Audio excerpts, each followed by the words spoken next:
Viewers বন্ধু, স্বাগত আপনাকে রোজিস কিচেনে। আমার আজকের রান্নায় থাকছে পটল দিয়ে তেলাপিয়া মাছের ঝোল রান্নার রেসিপি। চলে যাচ্ছে মূল ভিডিওতে।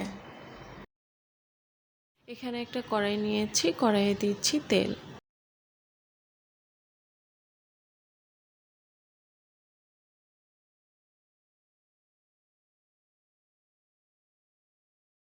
তেলটা গরম হলে এখানে দিব আগে থেকে কেটে ধুয়ে রাখা পটল।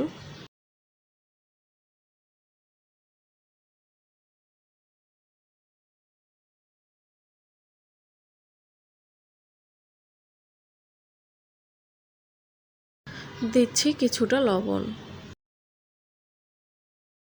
এখন পটলটা ভালো মতো ভেজে নিব।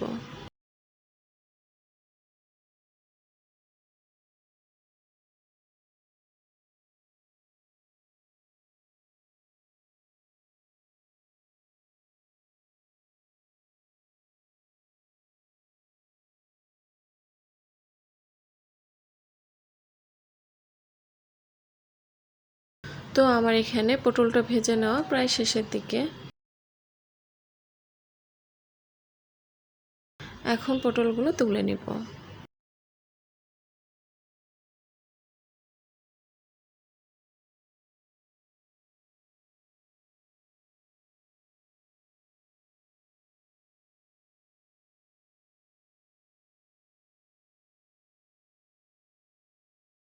এই যে সব কয়টা পটল তুলে নিয়েছি। এখন এই একই তেলে দিচ্ছি পেঁয়াজ বাটা।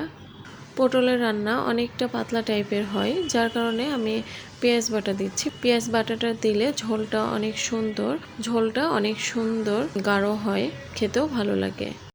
দিচ্ছি হলুদ গুঁড়া, মরিচ গুঁড়া,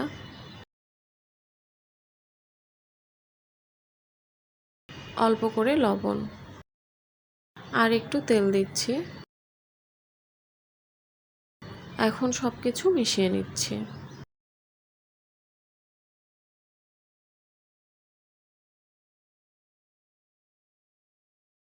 আমি এখানে আদা রসুন জিরা বাটাটা দিতে ভুলে গিয়েছিলাম, তো এখন দিচ্ছি। এখন সব কিছু ভালো মতো কষিয়ে নিব। মশলাটা কষিয়ে নিতে হবে, কারণ হচ্ছে মাছ রান্না করতে কম সময় লাগে, আমরা সবাই জানি। তো সেক্ষেত্রে আগেই মশলাটা কষিয়ে নিতে হবে, নয়তো মশলার যে কাঁচা গন্ধটা সেটা থেকে যাবে এবং খেতেও ভালো লাগবে না। আগে থেকে এখানে আমি মাছটাকে হলুদ লবণ মাখিয়ে রেখেছিলাম, মাছগুলো দিয়ে দিচ্ছি।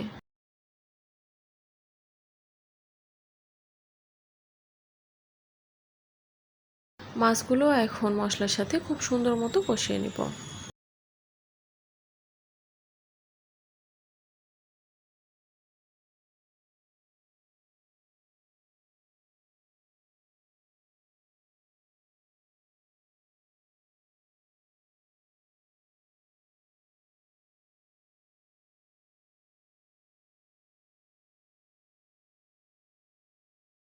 দিচ্ছি ঝোলের জন্য পরিমাণ মতো পানি। খুব বেশি পানি দিব না, কারণ মাছ সেদ্ধ হতে বেশি সময় লাগে না, আর পটলটা যেহেতু ভেজে নিয়েছি তো সেই জন্য পটলটা তো সেদ্ধ হয়ে গিয়েছে।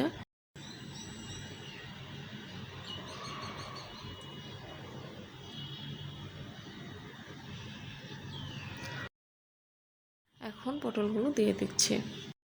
পটলটা আগে ভেজে নেওয়ার এটাই সুবিধা যে পরে আলাদা করে পটলটা আর সিদ্ধ করে নেওয়া লাগতেছে না। মাছটা তেলে দিয়ে নিয়ে সেখানে পটলগুলো দিয়ে দিতে পারছি।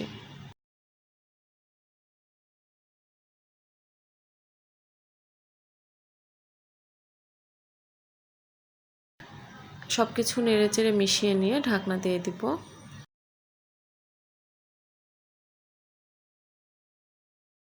ঢাকনা তুলে একবার সব কিছু নেড়েচেড়ে মিশিয়ে নিব।